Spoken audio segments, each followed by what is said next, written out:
OYO రూమ్లో CC కెమెరాలు, శంషాబాద్ యజమాని నిర్వాహకం, హోటల్కు వచ్చిన జంటలే టార్గెట్, వీడియోలు రికార్డ్ చేసి బ్లాక్మెయిల్, పోలీసులను ఆశ్రయించిన జంట, ఓనర్ అరెస్ట్.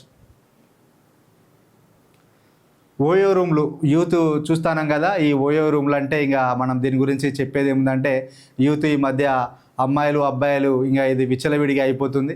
ఓయో రూమ్లోకి వెళ్ళడం, కాలేజీ పేరు చెప్పుకోవడం, ఓయో రూమ్లోకి వెళ్ళి ఎంజాయ్ చేయడం. అక్కడ ఒక హోటల్కి సంబంధించిన యజమాని వాడు ప్రబుద్ధుడు ఏం చేసిండు, సీసీ కెమెరాలు పెట్టి వాళ్ళు కలిసున్న వీడియోలను వాడు వాళ్ళకే మళ్ళీ పంపి డబ్బులు డిమాండ్ చేసి బ్లాక్మెయిల్ చేసిందట. వాడిని వెంటనే పోలీసులు అరెస్ట్ చేసిండు శంషాబాద్లో.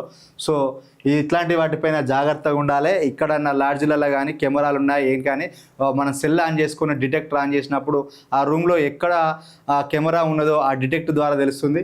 సో ఇది కూడా తెలుసుకోవాలి. మీరు ఓయో రూమ్లోకి వెళ్ళే వాళ్ళు ఓయో రూమ్లోకి వెళ్ళడమే తప్ప అంటే ఇంకా వీళ్ళు ఈ సీసీ కెమెరాలు పెట్టి ఇంకా పెద్ద మిమ్మల్ని భయభ్రాంతులకు గురి చేస్తూ బ్లాక్మెయిల్ చేస్తారు.